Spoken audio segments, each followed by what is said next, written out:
Good morning. आज है ना हिंदी में 5th क्लास, हमारे हैं आज 3rd चैप्टर, ठीक है। और उसका नाम है अपनी वस्तु। अपनी मतलब ओवर ऑब्जेक्ट्स, यानी अपनी वस्तु यानी अपनी खुद की चीजें। वस्तु का मतलब क्या होता है? चीजें। वस्तु में बहुत सारी चीजें आती हैं, जैसे धन, संपत्ति, मकान, अपने सामान, पेन, पेंसिल, रबड़, अपने कपड़े, ये सारे अपनी ही वस्तु होती है। तो उस तरीके से आज हम पाठ पढ़ेंगे। एक दो भाइयों के बारे में दिया हुआ है। चलो। एक महात्मा जी कहीं जा रहे थे। मार्ग में उन्होंने एक स्थान पर दो व्यक्तियों को ऊंची आवाज में बोलते हुए सुना। दोनों ही हाथों में लठ लिए, लठ यानी लकड़ी, और वो मोटी मोटी, उसको कहते हैं लठ। एक तो लकड़ी होती है जो पतली होती है। लठ लिए एक दूसरे के प्राण लेने के उद्यत दिखाई दे। प्राण यानी कि उसके मतलब एक दूसरे को मारने के लिए वो तैयार थे, इतने जोर से वो झगड़ रहे थे। और मारने यानी कि पूरा जान से, प्राण यानी पूरा मारने का इंतजाम कर रखा था कि हम तो एक दूसरे को काट डालेंगे आज। तो इतनी लड़ाई उनकी बढ़ गई थी। एक कहता था कि यह भूमि यानी जमीन मेरी है, और एक कहता था मैं इसका स्वामी हूँ, यानी मैं इसका मालिक हूँ। एक जमीन के लिए एक लड़ रहा है, वो मेरी जमीन है, वो मेरी जमीन है। आपने सुना ही होगा कि जमीनों के लिए तो अधिकतर लड़ाई होती ही है। जबकि दूसरा उस भूमि पर अपनी बतला रहा है कि वो मेरा है, मैं उसका मालिक हूँ।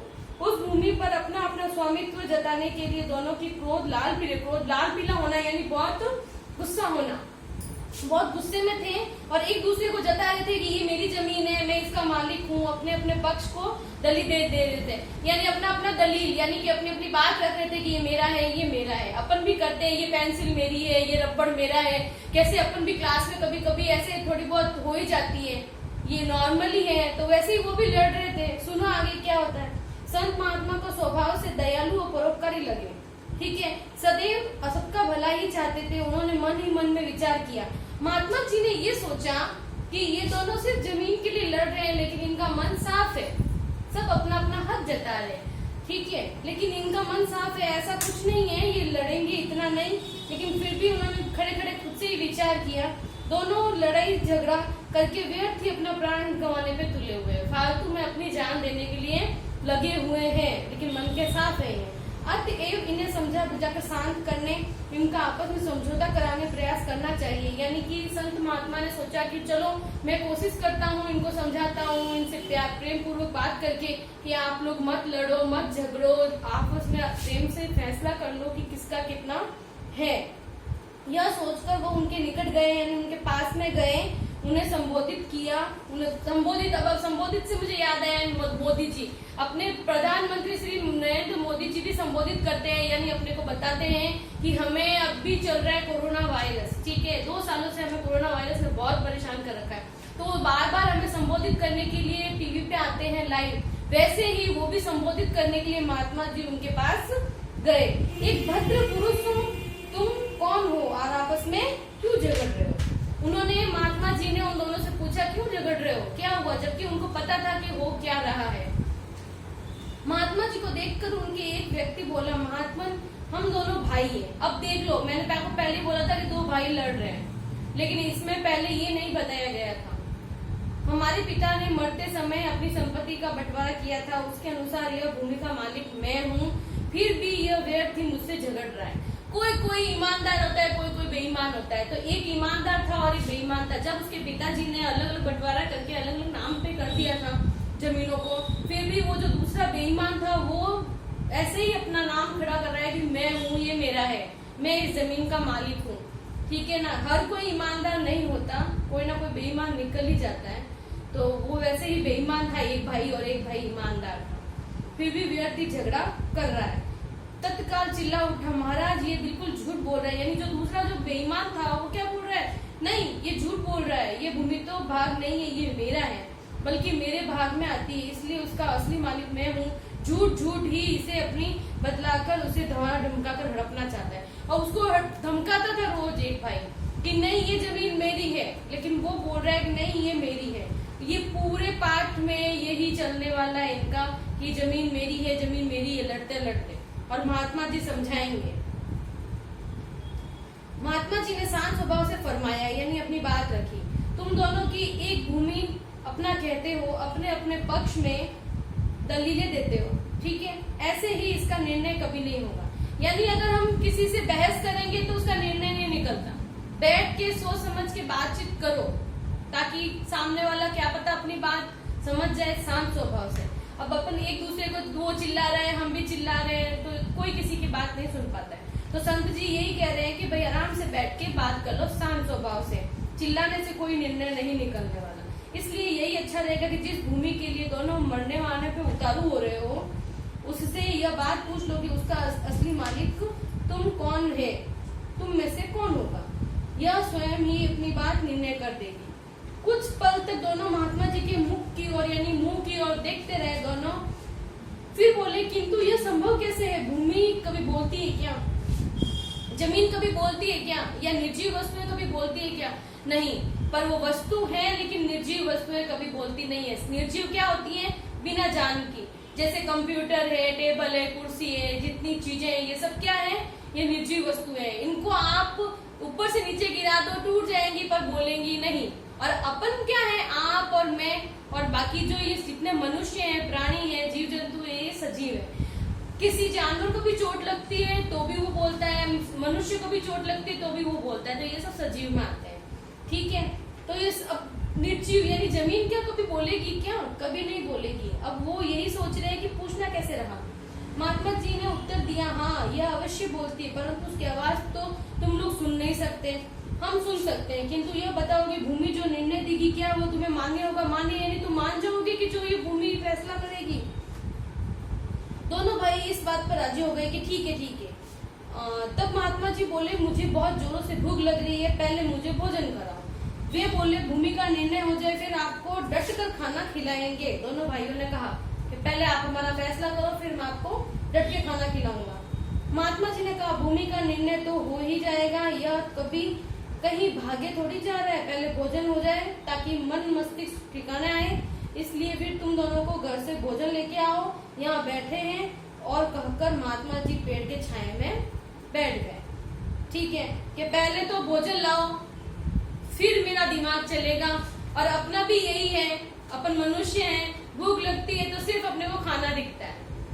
और खाना क्या, सबसे पहले ये दिखेगा कि मम्मी ने आज क्या बनाया होगा, कि लंच बॉक्स में क्या आएगा, या हम घर जाके क्या खाएंगे। हमारे दिमाग में यही आता है। और नहीं तो बाजार की कोई चीज अपने दिमाग में आ जाती है भूख लगने पे। तो वही महात्मा जी का दिमाग काम नहीं कर रहा था, क्योंकि पेट खाली था।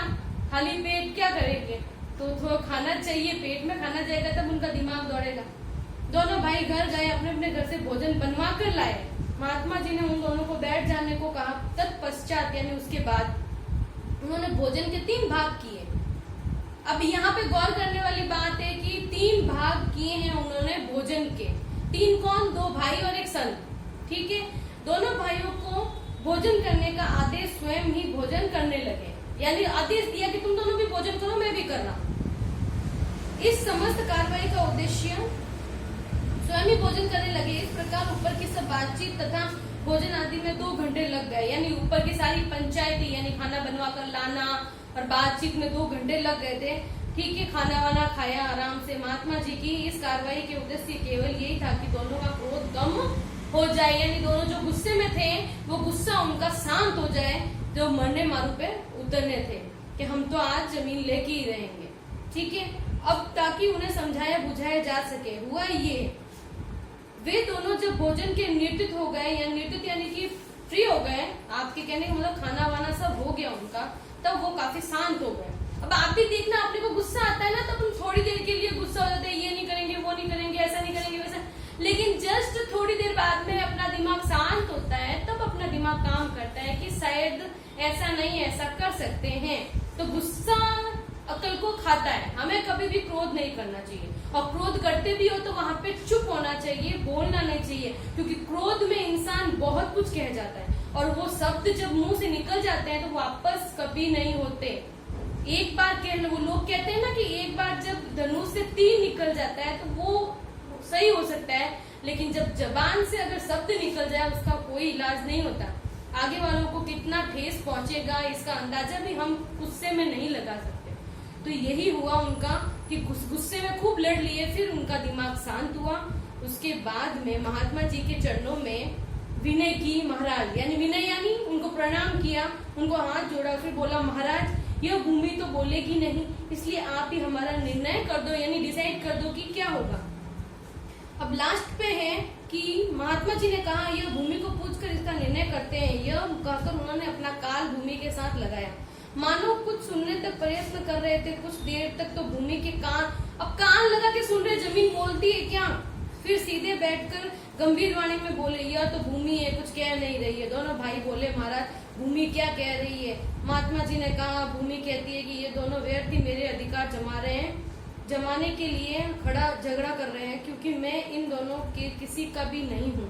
हाँ, यह दोनों अवश्य मेरे हैं। मैंने उनकी पीढ़ियों को पाला पोसा और जाते हुए यही कहा उन्होंने। अब उनका कहने का मतलब है कि मैं इनका नहीं हूँ, ये मेरे हैं, क्योंकि उसके पिताजी, दोनों भाइयों के पिताजी के टाइम से कई पीढ़ियों तक उन्होंने अपने जमीन से फसल वगैरह उगाई है, खाना वगैरह खाया है। तो यही है कि मैंने इनको पाला पोसा है उस जमीन में। तो ये कई पीढ़ियों तक पालने पोसने के बाद वो जमीन कह रही है कि ये मेरे हैं, मैं इनके नहीं हूँ। अब महात्मा जी की बात सुनकर दोनों भाई लज्जित हुए, लज्जित यानी शर्म आ गई उनको। महात्मा जी के चरणों में गिर पड़े और महात्मा जी ने कहा, लोहा गर्म देखकर चोट दी है। उन्हें समझाते हुए कहा, तनिक विचार करो, जिस भूमि के लिए तुम लोग आपस में झगड़ा कर रहे हो, क्या यह आज तक किसी की बनी है? तुम दोनों की बन जाएगी। जब मनुष्य मेरी मेरी कहकर प्रयत्न करता है, मनुष्य अपना नहीं, बड़े बड़े छात्रपति जो राजा थे वो भी कहते कहते चले गए, परंतु साथ कुछ नहीं लेके गए। कुछ भी नहीं है, वे खाली हाथ संसार में आए थे और खाली हाथ गए। ये लास्ट में जो संत जी ने बात कही है वो मुझे भी बहुत पसंद आई है, शायद आपको भी आएगी। और आपकी अभी शायद उम्र नहीं होगी समझने की, जब आप जैसे जैसे बड़े होंगे, आप मेरे एज तक होंगे, बड़े होंगे, तब आप ये समझेंगे कि जब जन्म होता है मनुष्य का तो वो खाली हाथ ही आता है, और जब जाता है तब भी आपने किसी ना किसी को तो देखा होगा कि वो खाली हाथ ही जाता है। तो जब संसार में आए हैं तो हम यहाँ पे बड़े हुए, हमने खाया पिया, कमाया, मेहनत की, पढ़ाई की, जो भी किया वो यहीं पे रह जाता है। अब हमारे घर में जितने सामान है, फ्रिज, टीवी, कूलर, ये वो, टीवी, एसी, तो क्या हम साथ मोबाइल वगैरह, किताब कॉपी के साथ में थोड़ी लेके जाते हैं? सारी चीजें यहीं पड़ी रहती है। फिर जो कई पीढ़ियों तक पीछे जो सामान पड़े और आज भी हमारे घर में पड़े हैं। तो कहने का मतलब है संत का कि जमीन भी यहीं रह जाएगी, जमीन साथ में थोड़ी जाएगी। ना जमीन बोलती है और ना जमीन साथ में जाएगी। जाना तो इंसान को अकेले ही है। और तो कुछ लोग छोटे टुकड़े के लिए झगड़ा करते हैं, जीवन अनमोल है, उसको नष्ट मत करो।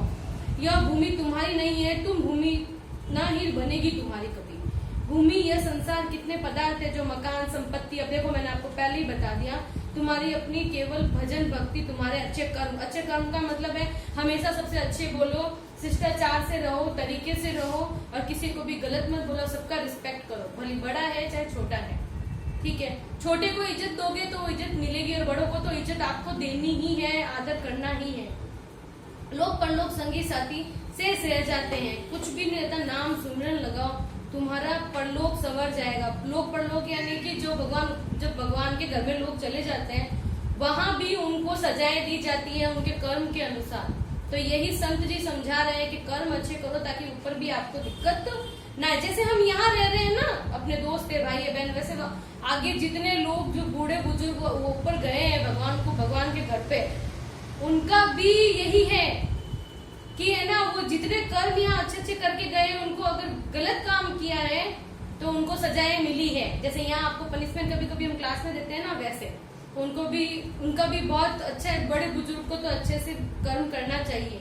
दोनों महात्मा जी चरणों में गिर पड़े, भूल हो गई, क्षमा कर दीजिए हमें, दिन के सबके साथ प्रेम से व्यवहार करेंगे और हम भजन और भक्ति में लगाते हुए सफल जीवन करेंगे। देखो सर, इतना पाठ पढ़ाया मैंने, इतना उन दोनों भाइयों को संत जी ने समझाया है, तब जाके वो दोनों भाई समझे।